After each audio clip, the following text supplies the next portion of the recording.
Hello, everyone. Thank you for your patience. We slightly missed our schedule, but we are here.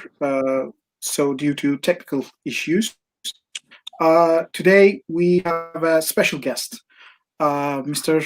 Kranenburg, Ron van Kranenburg. He's the founder of the Council of IoT, and he is in the top 100 IoT influencer list and top 20 IIoT. So he is a really special guest for IT Governance Turkey. And John, would you like to add anything? Yeah, thank you so much for Rob. Thank you so much for Rob for his kind contribution. I prepared my notebook and I'm ready to this lesson. Thank you so much, Rob. It's your stage. Thank you. Well, thank you very much for having me, and I'm very happy also to be here. Of course, not in real life in Istanbul, where I was invited in 2015 by Rauf. 6 years ago.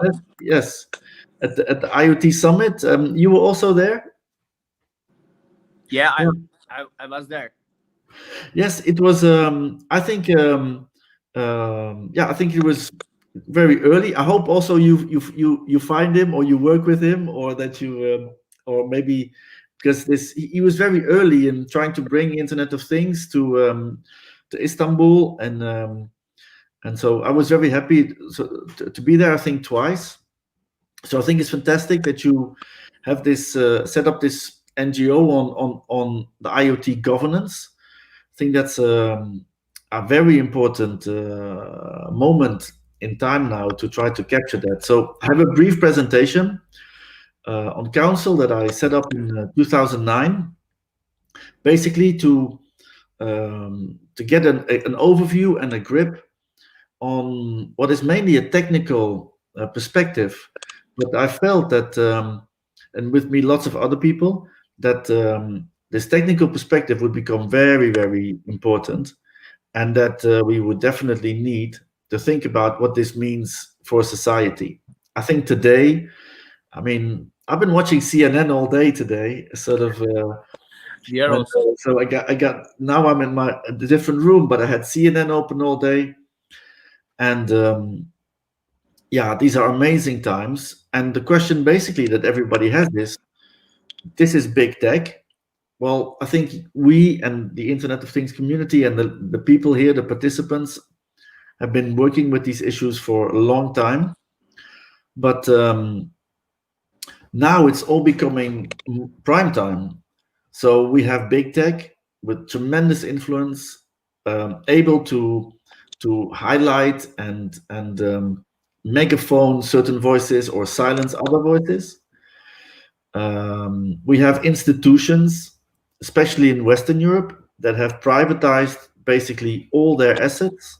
So when these institutions, these governments have, as they have privatized most services and applications, basically, and capabilities, they now scramble to think what is happening, what has happened. We don't have the most influence and the most important places of people today, which is their smartphones. So the things that we are talking about are basically on the news now, and the question is, what kind of governance do we need, right? So the IoT governance Turkey question is a question that that everyone has. So we all have.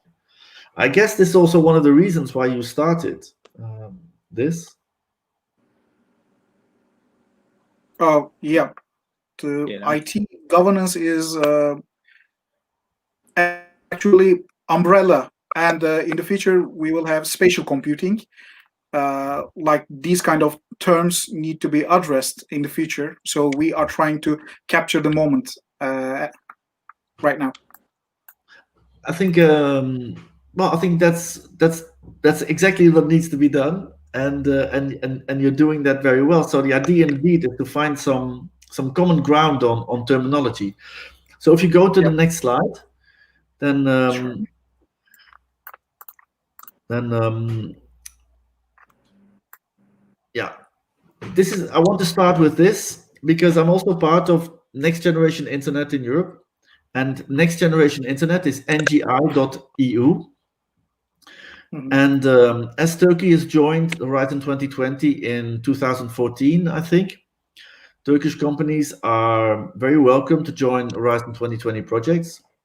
And in this project, the Next Generation Internet, in which I'm part of the strategy team with my very small strategic consultancy company, I'm part of the group that is basically also trying to make this more known and to make some noise about the open calls. At the moment, there's a tremendous amount of open calls open.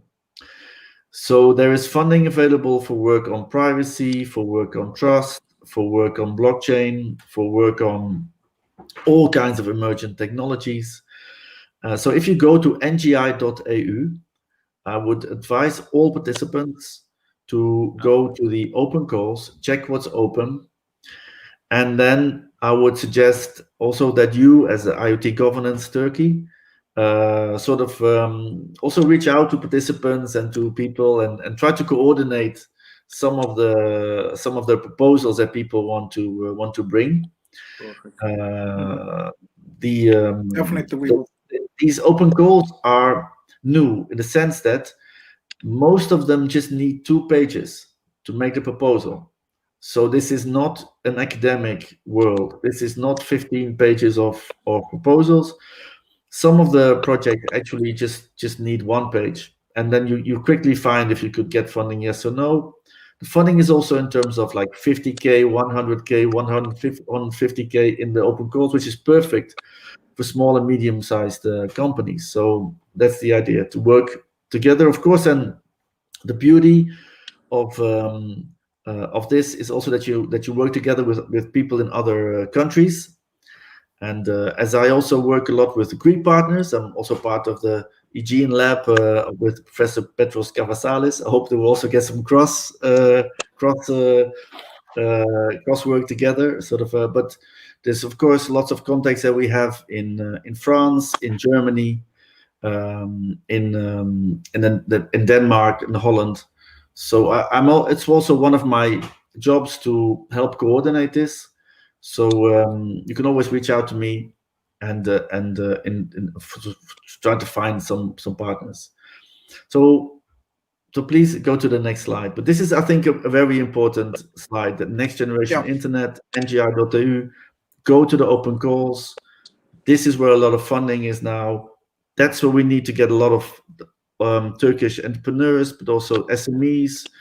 It's specifically targeted to SMEs. So that's I think is a good start. Definitely.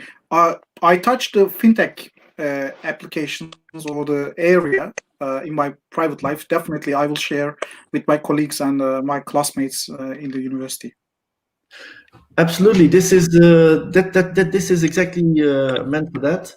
So putting together like a good group of a university partner, an SME, a startup, keep it small, this is about work. It's not about papers, it's about work. It's about getting things done, but also in a coordinated way. Yeah, it's it's very valuable, I think, and it's not including just the big companies. It's also including SME, small and medium enterprise. It's very valuable for me. Yes, it's also very valuable because you can also apply as a one-man person. So of course you need some kind of holding, kind of a structure like a foundation or a company or something like that. But even it's very easy to go as a like there's lots of hackers out there, and I'd rather see them work on good projects, make some money, and sort of use all their tools in a positive way for building stuff than sort of hacking everything out there. So this is also tuned to the hackers and to the hacking community. Have a look at that. This is built for people like that. All right, thank you. Definitely check. Great. So the next slide is, I think, is a little bit about Internet of Things. So what is it? And I think a simple definition, this is coming from the early textbooks and from the engineering side, is that you have these four networks: the body area network, the local area network, the wide area network, and the very wide area network. So basically, you have the body with the wearables, the home, the smart home, the connected car, and the smart city. So these are the four major domains of Internet of Things: the body space with the wearables, the home with the local area network, with the cameras and the Nest and all of that, and the mobility space. We have connected cars and planes and trains and bikes and electrical cars and the big one, the very wide area network, the smart city. But so basically, what you see is you either have a player that's in one of those networks, but there's also people that are targeting the links between the networks. So, for example, Google has a lens for the wearable space. All the data go to the Google Cloud. They bought Nest, so the lens then sort of works together with the Nest, and then the Nest knows what the lens knows. So the home knows what the body knows, and of course, then they have the car. They have a car, and then all the automotive associations. So all the data from the car go to the Google Cloud, but the car also knows about the home and about your body. And then, of course, Google's been sponsoring with Google Org for the past 10, 20 years, every open data initiative and every library in the world. So Google basically is in every institution, every media communication institution, which, of course, is a brilliant plan by Alphabet and Vint Cerf, Bob Kahn, the people who did this very early. And So what you see is there are people focusing on making services within one of the networks. There's people focusing on the data from all of these networks, trying to build a huge dashboard. And then there's people building the connectivity. So you have these three main players, people offering services based on on data of real-time streams, building the sensors, getting data from the sensors. Then you have a group of people trying to get the big overview, trying to make dashboards for all the data. And then you have the people providing the connectivity from LoRa type of situations down to satellite now, what we see, and 3G, 4G, 5G coming. There's even people working on 6G and all of these. Yeah. So these are the three main categories, I would say. Yes, if you go to the next slide. So basically, that's kind of an image that I like, that basically all these little dots, that's basically data.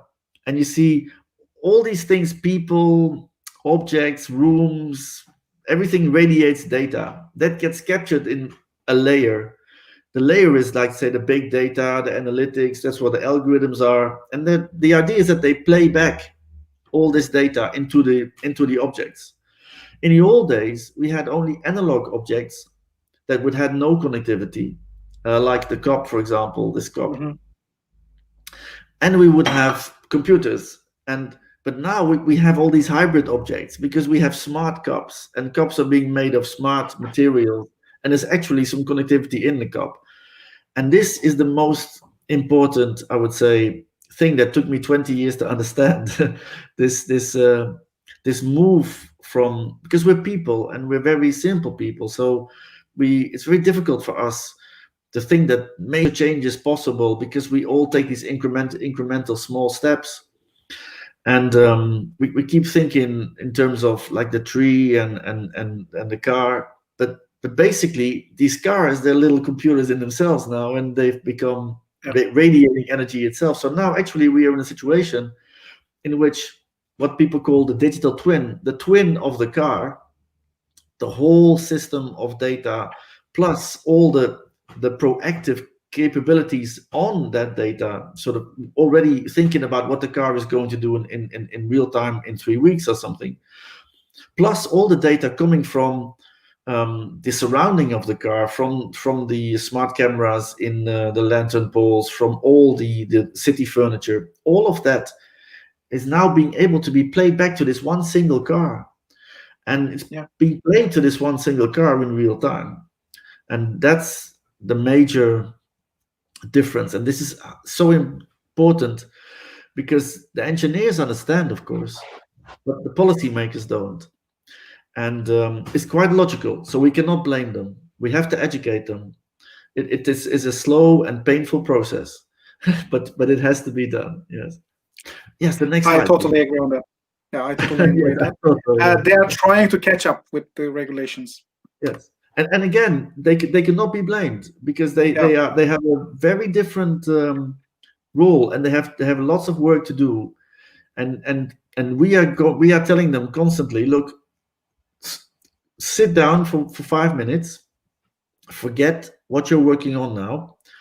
If you sit down with us for 5 minutes, we will give you actually quite a good, real, concrete vision on what you should do now, which will make it very, very easy to work in the next 20 years for you. And you will reap a lot of benefits.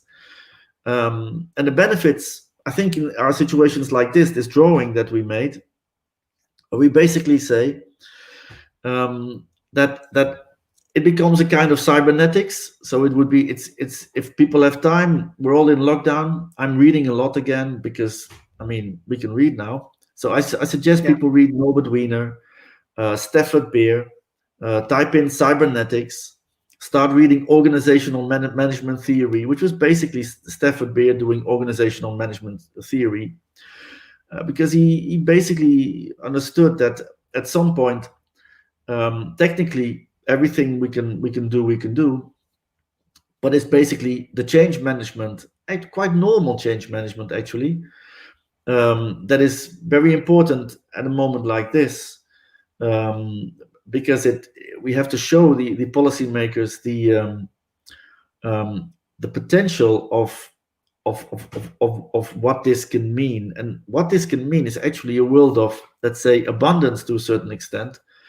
So I don't want to go into any kind of transhumanist optimism or thinking, because I don't buy that. I think that's just not human. It's not real. It's not having a coffee somewhere. It's talk, and it's also focused a lot on just making money. But I mean, that's my personal opinion. So, but what I do take from them is a kind of optimism that we've built all this world based on scarcity and exclusivity, and there's actually no need for that if we're able to get the data under control.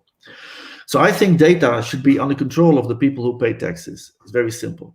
So I'm living in a place, I pay taxes, pay a lot of taxes. I'm fine with it. I'm happy to pay, because I actually think I'm living in a great society, Belgium and Netherlands, and would be a shame and ridiculous to complain about it. And I'm happy to pay a lot in terms of taxes because we get all these services. But what we see is, if they don't change, if these policymakers don't get it right, we will get less services and we'll be in trouble. So we need to get it right. And getting it right means basically acting like Apple did. So when Steve Jobs came back to Apple, he fired the Foresight division. I had a friend in the Foresight division at that point, Steve Sisler, and he mailed to me that Jobs fired them all. And he said, you can stay, but if you want to stay, you have to work within development teams. So all the people doing Foresight had to leave or had to go with the development teams. That, of course, built the iPod, the iPhone, and that was the major breakthrough. That Jobs forced all the people looking 3 to 5 years ahead to work with the developers day to day, on a daily basis, with them on the ground, in the mud, and if you didn't want to do that, you had to leave. Now, what the most important thing that he saw was basically it was the phone, of course. So if you have this thing, if you have this phone, you control what goes in, what goes out. And in the beginning, he even specified which telcos he wanted to talk with. He wanted the device to talk to. And this, I would say, I've always seen as the most simplest way to resolve all the issues, is to build a kind of governance system, ideally for Europe, 500 million zone, give 500 million people a new type of wallet, which can also mine, which is kind of a device. And that device actually embeds the entire self-sovereign kind of architecture, and it sort of specifies what sort of happens. and I would be very happy to pay for that device and the infrastructure. And then basically most governance structures can be flattened and can be informed by real-time data streams, and that's kind of the idea. So in this kind of model, this is basically specifying that you need to have control on the hardware, you need to have control on the infrastructure. This is, of course, the one thing, of course, a lot of other things, that China did extremely well. So the Chinese engineers are politicians. So the last Chinese cabinet had, out of 12 politicians, there were 9 scientists, and I think there was 8 to 7 engineers. And of course, they saw very early that if they didn't close down the internet, they would basically be in a position which we are now in with Facebook and Google and all the other sort of big tech players, is that they would lose control over their entire supply chain and over their entire notion of control. So they closed it down. And of course, I don't think we should go into what's right, what's wrong, all of these things. All I'm saying at the moment is that they made the right decision. In my opinion, the right decision is to build the infrastructure, the services and applications where you harvest the taxes. I mean, and that's where you start negotiating.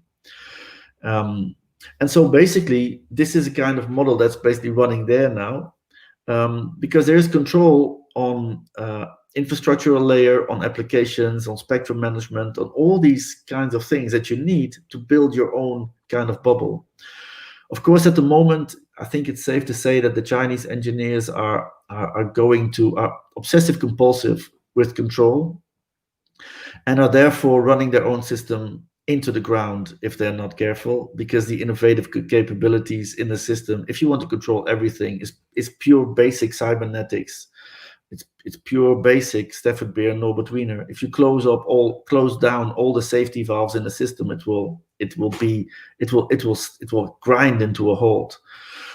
So I've also had lots of friends in China, of course. I've also the Tao master in Shanghai, and always been very able and very free to say all these things in the Chinese conferences, because I think most people also would understand that this is kind of the situation. So what I see is that we can learn a lot from what's going on in other regions, and it's a good time to start now.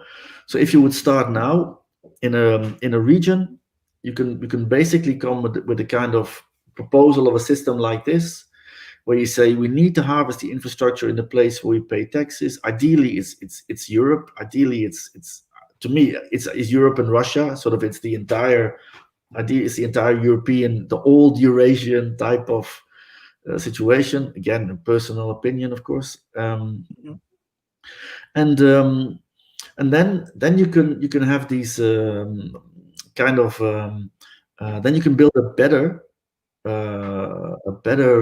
balance between centralization and decentralization. And I think that's the key to this kind of model. So the next slide, please. Yes. Sure. By the way, I'm holding my questions till the end. I have Very lots good. of questions. Yeah, so I don't want to distract you. No, perfect. Thank you. So this is a slide by Sylvie Delacroix, and it's basically saying that we've got a lot of good building blocks. So this, for example, is the notion of a data trust, where you can go to lots of the citizens and say, wouldn't it be nice sort of like to pool certain types of data, health data, personal data. These pools, they're very secure, they're very you can choose your own level of privacy and security and accountability. If you say, oh, I don't care, sort of basically you can give me anything and everything will be sort of, and then you will get, of course, more easy, you will get more feedback from like shops or things like that. But it's your decision. You can sort of, so this notion of data trust is there. I just want to show it that there's lots of building blocks that we can use now if you want to have this kind of governance idea, that there's some very good work out there. So next slide, please. Yes. This I would like to show. It's called coalition.org. I suggest you just go there from time to time and just have a look. We don't need to show it now, really, but I would like to, if you want to go there and see, then then you see that coalition basically has mapped life. So coalition has basically mapped every human act. If you tie your shoelace with your left hand and you tie your right foot, it's a number. If you brush your teeth with with your left hand, it's a number. So coalition has mapped every single conceivable human act and gave it a number, which of course is now running as pure JSON files, and it's all open. You can work with it. In the Nest, for example, or I'm not saying it's working in a Nest, but it could work in a Nest, and it will probably work very soon in any smart type of camera. But it will also, of course, work on the cameras in the streets. So basically, this means that when we talk about identity, and for example, when we want to talk about self-sovereign identity or identity of people or objects, identity is becoming three things now. Identity is only partly how you present yourself with credentials, with verifiable credentials, the work on W3C, or with a passport or with all kinds of claims. But identity is also becoming very much behavioral, in the sense that that things like coalition.org and others are quite sort of can be quite privacy enhancing and preserving, but can also be quite invasive in the fact that they are actually basically identifying you on behavior itself. So it's very important that that we get some governance on this, and that we sit together, policymakers, industry, lawyers, activists, citizens, simple citizens like us. We're all simple citizens here, right? Sort of, and talk together about what kind of smart Turkey, what kind of smart Holland, what kind of smart France, what kind of smart Europe that we want. Because these tools are happening very fast, and the network has no breaks. So there's no break in the network. It's going very fast now. Yes, please. Can the next slide? Yes, the next slide is yeah. Oh, sure. That's okay, but it's just yeah. Just very quickly to show council, it's the Internet of Things.eu, and it's also if you want to become a member, it's free. I just need a bio, a picture. I can put you on our list. There's all the people, all the members are on the list. The list is very informal. Nothing happens for weeks. Basically, if you don't really use it, nothing can happen actually. So I don't want it filled with, let's say, academic conferences, calls, or things like that. I just want conversation there. So actually, I think there's been a lot of conversation over the last 10 years, and a lot of things have happened also on and through the list. But again, it's basically, it works for you if you want to join. It works if you ask a question, and then people will respond, and things can happen. But you're very welcome to join. Yes. Yes, next slide, please. Yeah.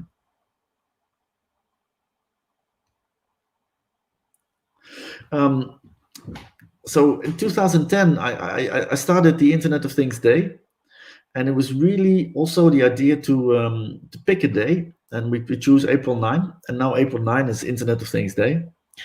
And we choose that day in order to try to get people to basically just to go for lunch, to have a call, just to talk about it, because there's very little talk about these things, but these things are actually what define society.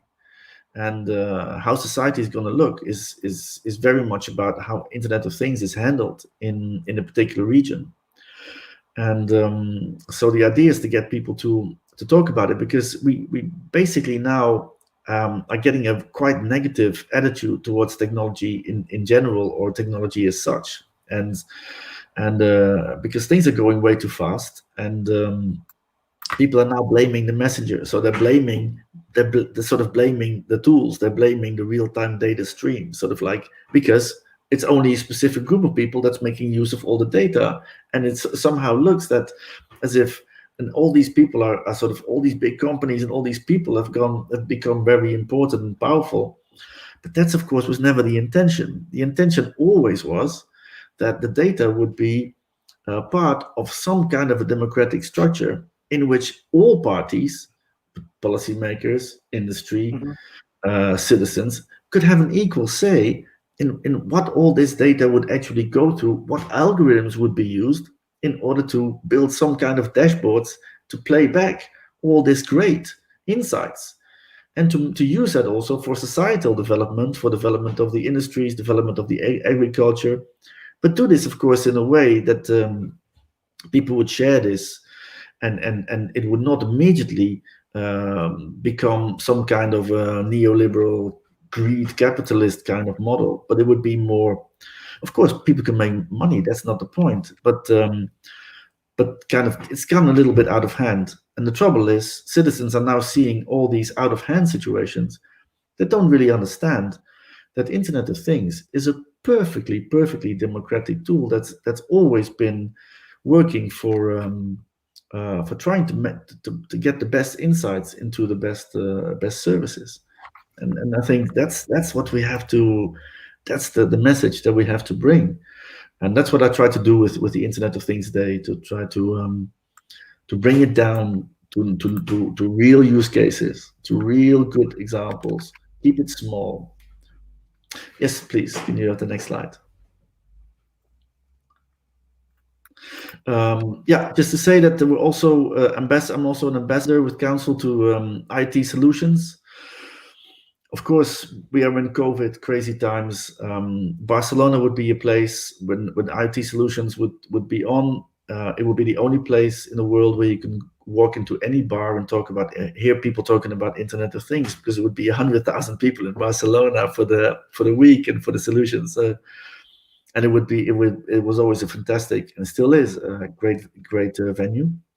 So this year we participated with kind of webinars and seminars, and of course it's not the same. So at some point, I hope we can also get together in a room again and do all this. But yeah, yes, the next slide, please.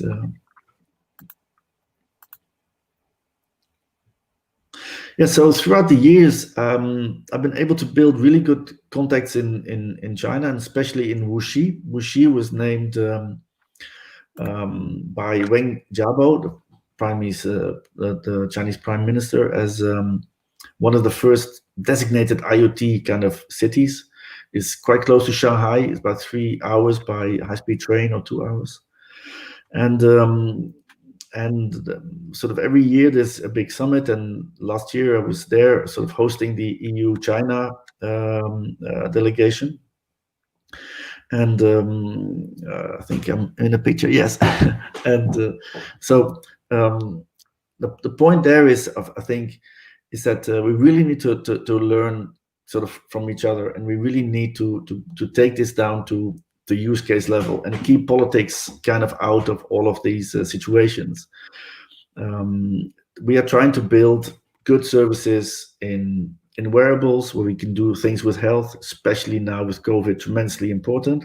We're trying to do good things in the home, where we will try to bring down energy levels. So we need to monitor all devices in the home. These are simple things that are just tuned to climate change challenges. We also need to streamline connectivity and mobility, which is also a no-brainer. And we can do this with all the tools that we have. And we need to make sure that we get better services in our cities, and we have to start looking down, which is at the sewage systems that are all throughout Europe now in trouble, basically, and they need replacement. So we have all these infrastructural challenges, and so why not immediately go to the latest technologies, to the smart materials, to all of that?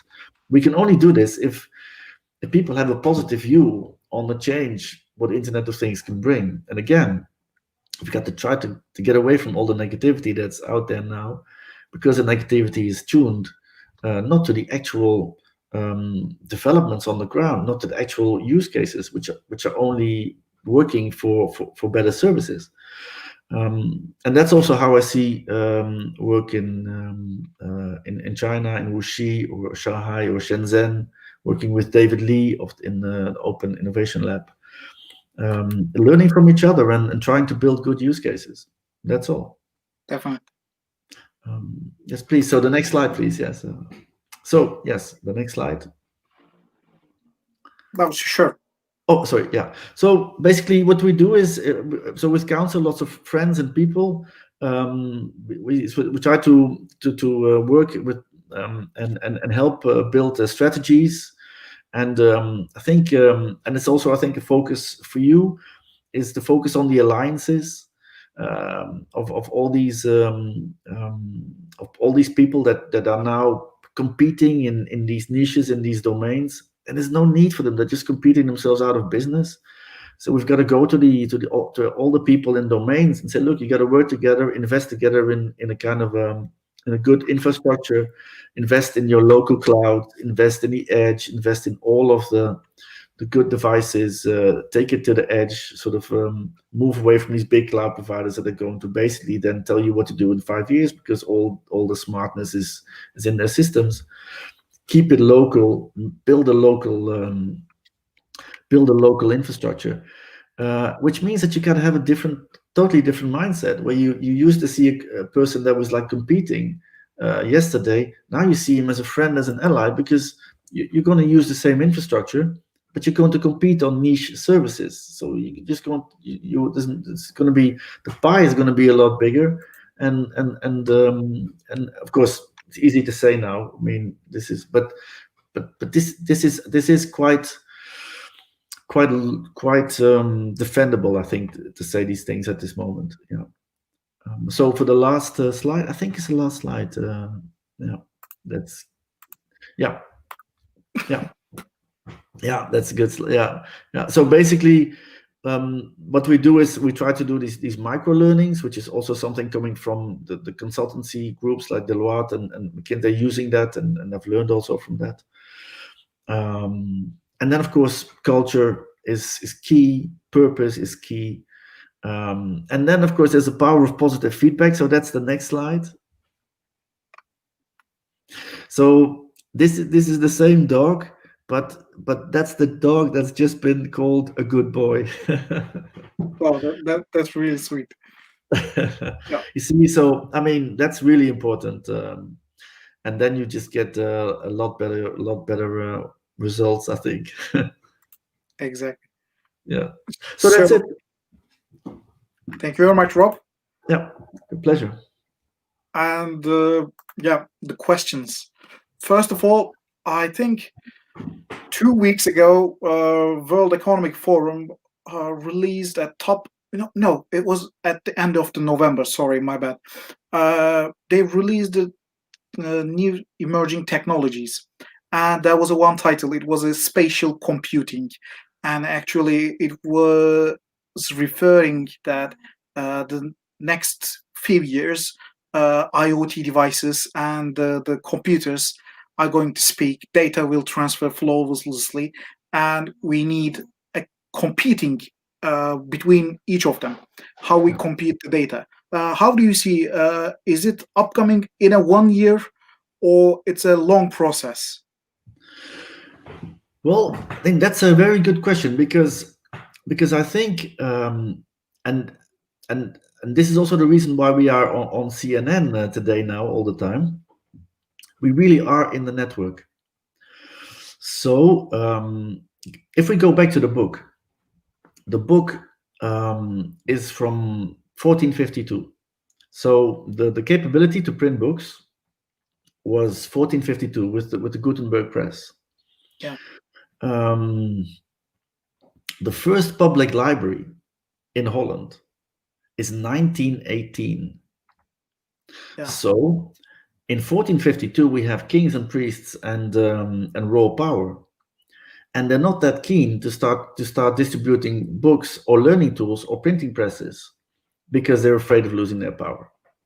So actually, if I say, can I read a book in my language in 1600 or 1700, I go to the stakes, because and they take my head. So that was not a good thing.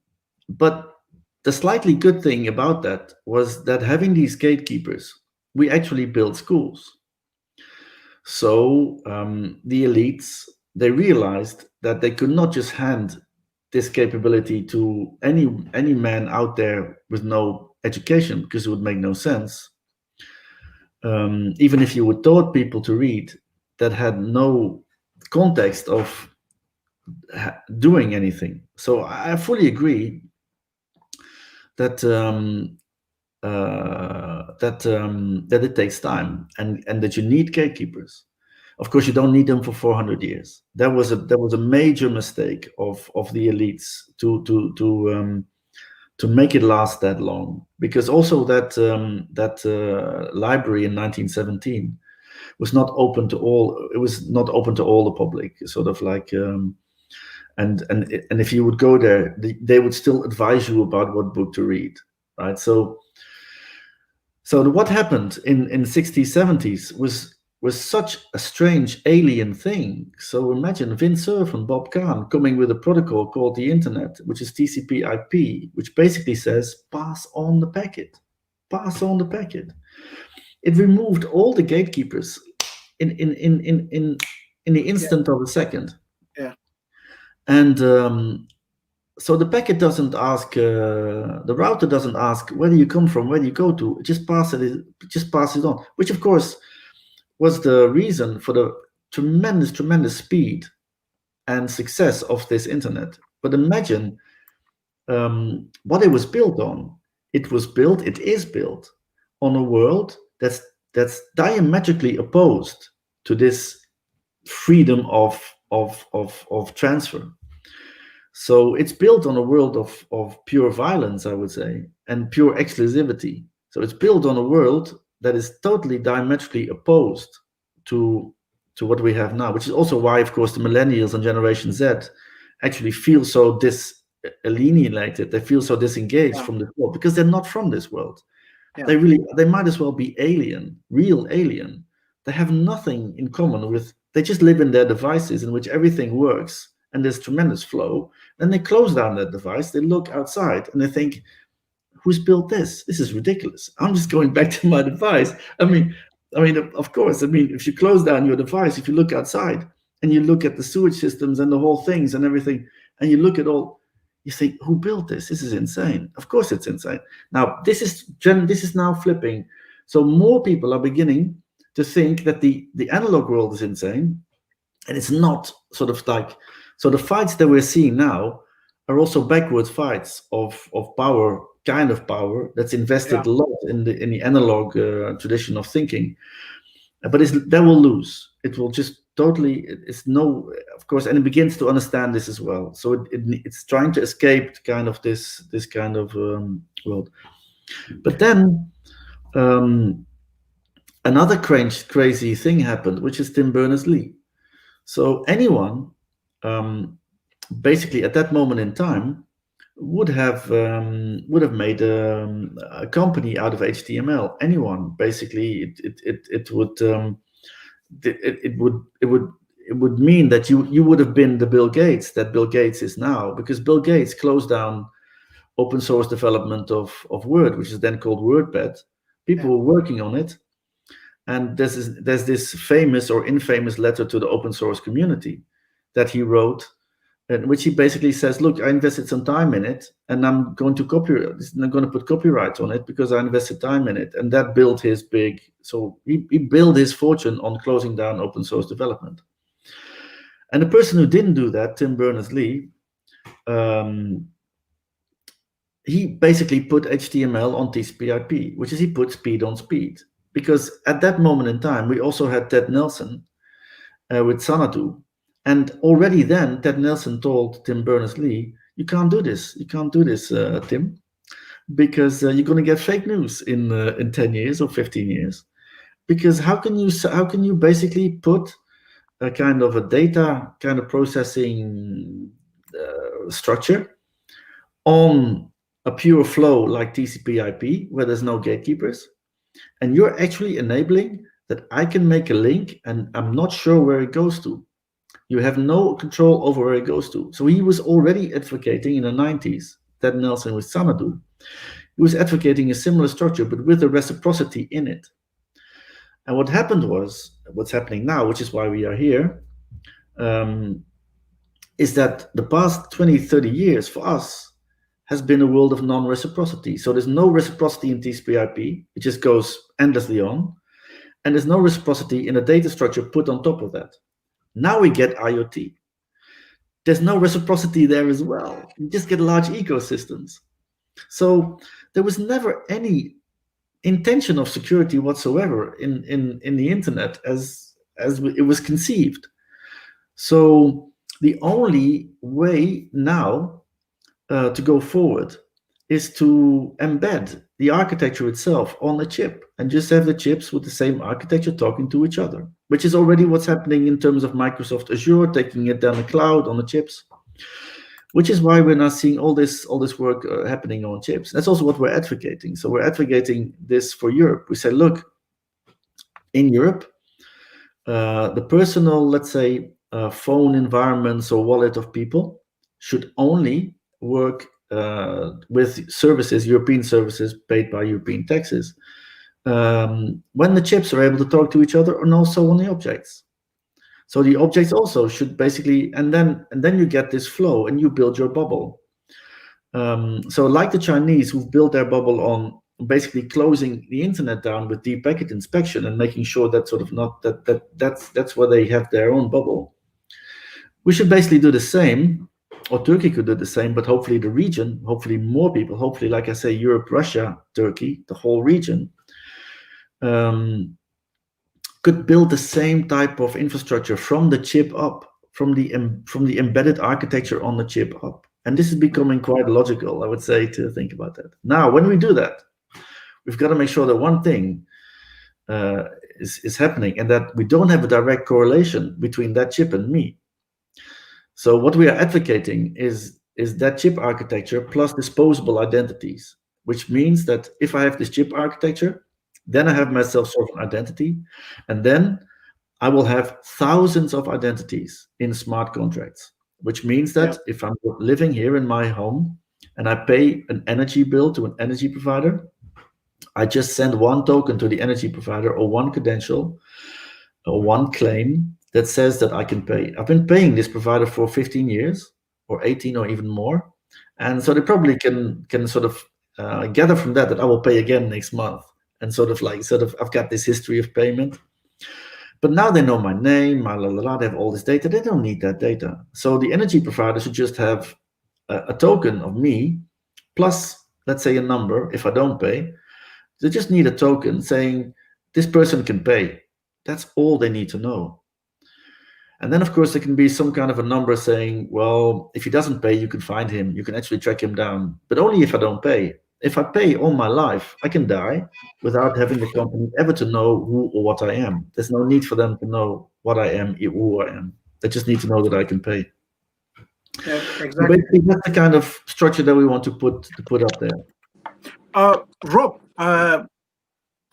just what you're talking is opening new questions. Actually, I was going to ask data governance, but what you are saying is actually referring to blockchain and disposable IDs, which will be, I think, in my humble opinion as well, should be the future, because I gave my identity numbers to a numberless of organizations. I don't know, even for ice cream sticks, there's a code that requires your ID number to participate that lottery. So, which is that we are using our real identities and always open for CIA attacks. CIA means credit. Well, actually, again, it's a logical thing in terms of. So it's about. So the first thing we have to understand is that we cannot go back. Yeah. So we cannot go back to the 19th century. We cannot go back to an analog world. So anyone who is against this, who is against the matrix that is coming or that we are building, should understand that this is the reality in which we're living. So if you don't want it, there's going to be no place to hide. So there's going to be no real physical location on the planet where you will not have satellite, where you will not have LoRa 3G, 4G, 5G. So it's a pure realistic thing. I mean, when I first heard about this, I come from literature. I do poetry. I read poetry and literature. That's my. When I heard about this, I mean, the first 3 years I heard about it, I just crawled under a rock. Then the other 3 years, we tried to hack it, and then we realized it's like air. We cannot hack it. And then I started counsel in order to understand it. But if I had a big blue button saying stop it, I would stop it immediately, because this is going totally out of hand. We need governance, like you want. We need governance. We need some form of democratic control of people being in the driver's seat of this, and not a robot or not technology that has no clue about this world, that just needs energy. We need a little bit more than energy in order to be happy and function and be alive. Rob, may I interrupt you for kindly, because I see data governance term in really different magazines or the organizations. Even foreign policy is running at data governance issues, and let's say instead of I think this week US also started to standardize their AI applications. So they are trying to do. US UA is signing, or the Switzerland signing between agreement data governance. And we see an extreme examples like China. Even they have 2 billion users, let's say, hypothetically, and they have a different data governance. So everyone is pulling the line from different perspectives. What do you say that? I think you're right. So it's in 2009, Gerald Santucci, who was then head of RFID, set up a working group on Internet of Things. It was a fantastic group, 150 people in Europe, and I was also honored to be part of it. So 2009, 2010, 150 professionals worked on Internet of Things. The European Parliament came out in 2009 saying we will have talking yogurt pots. So, I mean, this was a tremendous moment.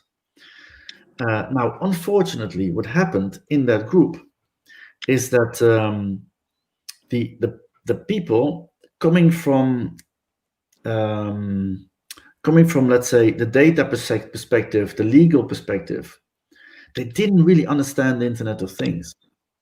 And they built the GDPR. Yeah. And this was specifically Article 29 Working Party and lots of French people. And so what we were trying to bring then already to the table, this perspective, is not about data, it's about identity. It's about identity and identity management. If you don't get down to the root of the issue, then you can discuss 100 times, you can sign 1,500 bills, you can have a lot of laws. Who's going to basically make sure that these laws are actually going to do anything? For example, in the GDPR kind of legal world in which we are, which of course now, I mean, is a tremendous step forward. I mean, we must agree to that. I mean, Brazil is doing it, sort of the whole world is sort of taking GDPR. It's a fantastic kind of model, but it's not a model of power. It's a legal model. So if I don't comply, what are you going to do? Fine me? I will pay. What are you going to do? Put me in jail? I don't actually see Europe putting Google executives in jail. So what's the real power actually behind it? The power is in the model itself, but this model of governance is going down, I'm afraid. So if you don't control the infrastructure, if you don't have your own forms of identity and identity management, if you don't get that right, you will be ruled by the big cloud providers and the data providers that we see out there now. Definitely, I agree with you.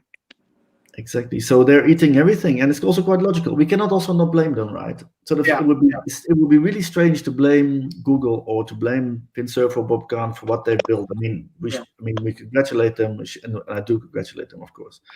They've just been very, very, very clever, but they have been able to play and work and do business, just always reaping the rewards, right? Mhm, They mhm, mhm. they don't have to go into the real street, see the people without food, see the people who can't pay their bills, see the Yeah, people who actually have potholes in their streets that are no longer being fixed.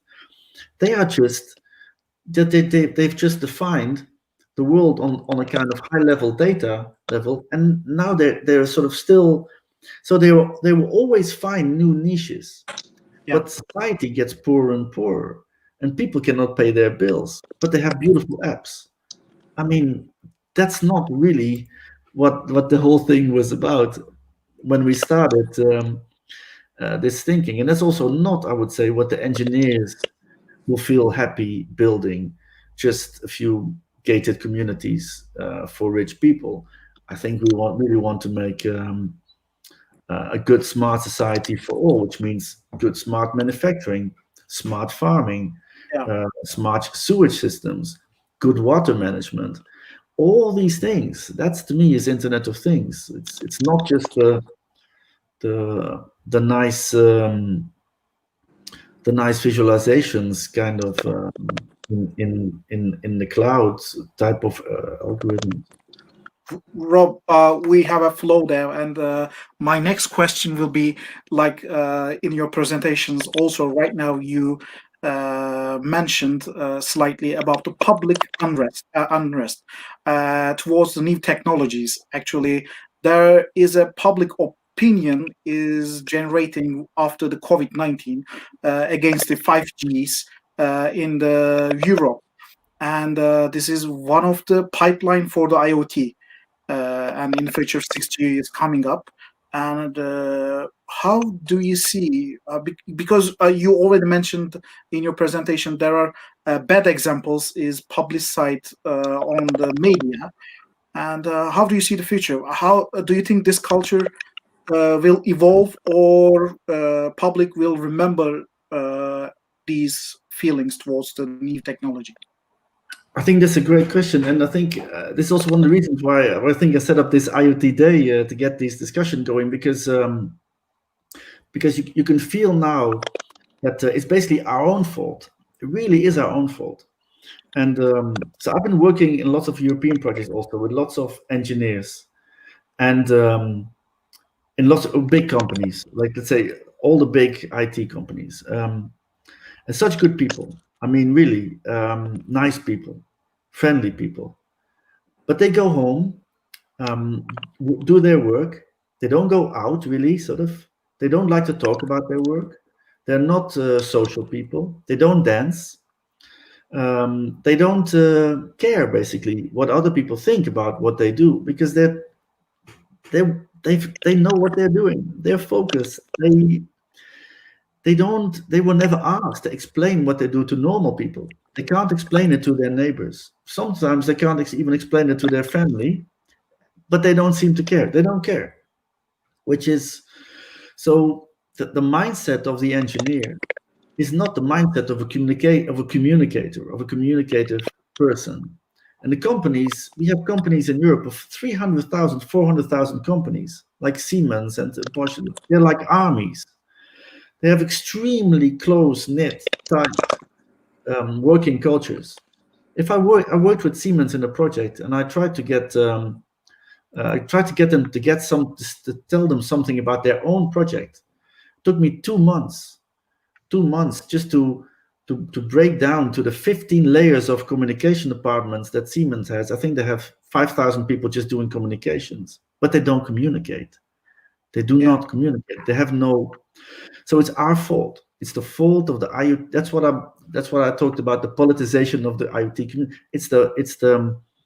It's a fault of the community itself. They don't reach out. They don't explain what they're doing. It becomes a very closed thing. People just see people with big cars being very successful, becoming rich, doing things, And what they get is actually they have to pay for all these services and they don't see the return. This is also why smart cities is not working, because people don't see why they should have it, because there's nothing in it for them.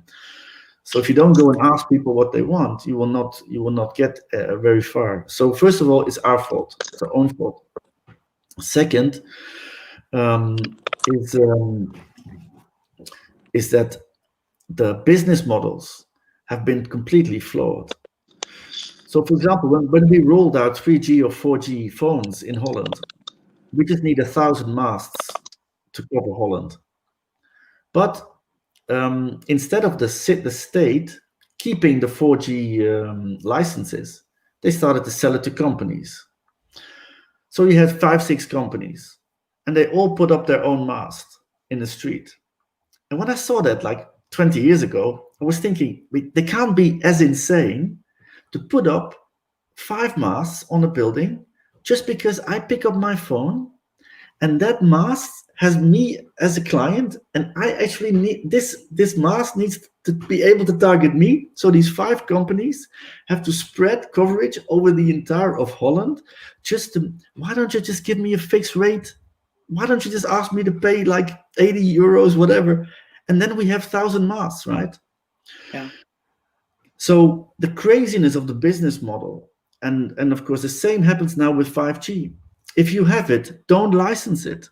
Please, if Turkey hasn't licensed it yet, go to the government, tell them to keep it themselves, develop it with the Iot Governance NGO and academies and the groups, and build the capabilities of 5G themselves, but don't license it, because what we'll get again 50,000 masts that are very big, and people just see the masts and they think, why should we have all this nonsense? Because it's talking to a few connected cars, and we don't have a connected car. So we just published a text. It will come out pretty soon in Spring of Smart Cities. And we're advocating smart zones, cold spots and hotspots. So we're advocating hotspots and cold spots.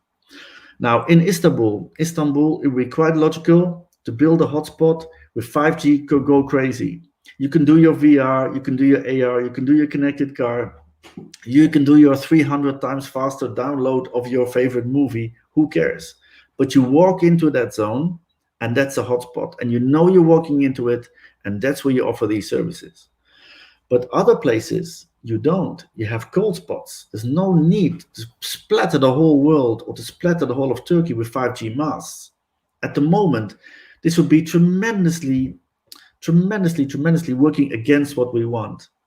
It would just fuel these crazy conspiracy theories that have no sense in reality, as far as I know, because I'm a big fan of conspiracy theories. So I was born paranoid, so I believe anything. So if you can show me that it's true, I'll believe it. But I haven't seen it, and I don't think it's real. So, but we are our own worst enemies. It's us. It's the IoT community again. It's the engineers. We have to think now that we've done really well. We've built really good services, but if we don't change our stories now, if we don't change, and if we don't give people actually better services, real good services, it's going to turn against us. And people will throw away the kid with the bathwater, like they have done for a long, long time. And so this is a very critical, vital moment. We have a very strange, complex story. Yeah. It's sort of it's a very complex story, and I'm fully aware of that. But if we get it right, we will be also the story that will stop the breakdown, because the breakdown is in the air, and it's such a shame to again have this kind of nonsense of destroying the value of what's out there. And there's no need. With a very, very light form of organization, with IoT governance of engineers and people like you, who are able to also go to the politicians, talk to them, and be able to show them, look, we can get to a very, very, very flat semi-organized network situation of governance, where we have much more decision making closer to the ground. Like we outsource decision making now to algorithms in your wearables, in your home. We also need much more of this smarter decision making in political decisions, but not in the overall view of the vision of the country. That's a whole different story. We're not political in that sense, in sense of culture or in sense of religion or in sense of how people want to live or have a very specific worldview. We just don't want that in the level of services. We want to keep all of that out of simple services for simple people, which are quite mundane all over the planet, I would say. And if people get that, of course, now it's also more logical when we get younger people coming up, like millennials, more into these positions, and that's where we see. But our work basically should not be on the millennials because they will do whatever. Our work should be on the older generation. Yeah. This generation is the most important generation because it could actually step aside a little bit and let this happen, or it could try to block. And of course, it will lose anyway because there's no blocking this. But then it will stall the fun, and it will stall the niceness of the situation. Sort of, we need to then sort of put a lot of energy in countering negativity. There's no need for that. So that's what we're trying to get across to policymakers, and a lot of them are beginning to see it. So I think we have a good momentum. That's I agree. Sorry, I have a question related with that. I investigated some research, and they claim that IoT technology affected from the COVID crisis positively. What is your opinion about this? How is COVID affected the IoT technology? Well, I think this is also what we see with the big cloud providers and with the Zooms and all of that. And I think it's fantastic. But I just don't think it's fair that only the companies should make all this money and not society, right? So I'd rather have all this money in the bubble that is us, right? I'd rather have all the money in Turkey. I'd rather have all the money in Holland. I'd rather have all the money in Europe. I'd rather have all the money where we pay the taxes. So I want my own bubble. I think that my policymakers and the people that represent me should represent me better. Now they're just giving away my data. They're just giving away my identity. They're actually privatizing identity. Yeah. And they still ask me for all that money. And I've got to, I mean, people are going to protest at one point. I mean, they're going to say this is really unfair. So I'm a fair person. I'm a fair citizen. I happily pay my taxes if you do everything you can in order to protect me in the hybrid world, which is Internet of Things, which means that you should have your own Internet of Things architecture, your own Internet of Things governance. And then the Turkey Zoom would have billions, which we could then give to people in Turkey. I mean, to me, it's a no-brainer. Yeah. It's just really very simple. That's the way we should go. Yeah. Guys, I'm going to stop because my brain is going now. Yeah, definitely. Thank you very much. The question is because that's a wide topic that we can't discuss everything. Yeah. So I had actually one question, but I'm not going to make it tired of you. So that's why I'm keeping it. So we can do it again another time. Definitely. Next time we will organize it. Because I think again, it's very important what you're doing. So keep it up, and it's something that we have to do together. So I think where we stop is actually kind of like a good wine. It tastes and it will keep like that. So thank you very much, Rob, for sharing your time and sharing your knowledge with us. And definitely we will celebrate IoT Day on the 9th of April, and we will follow IoT Council with our disposable IDs. And thank you very much for your information sharing. Thank you very much for having me, and good evening, and I hope everything will go very well with all the situations. So thank you. Yeah. So, dank u wel again. Bedankt. Ja, goedenavond. Merci. Bye. See you. Bye. Thank you.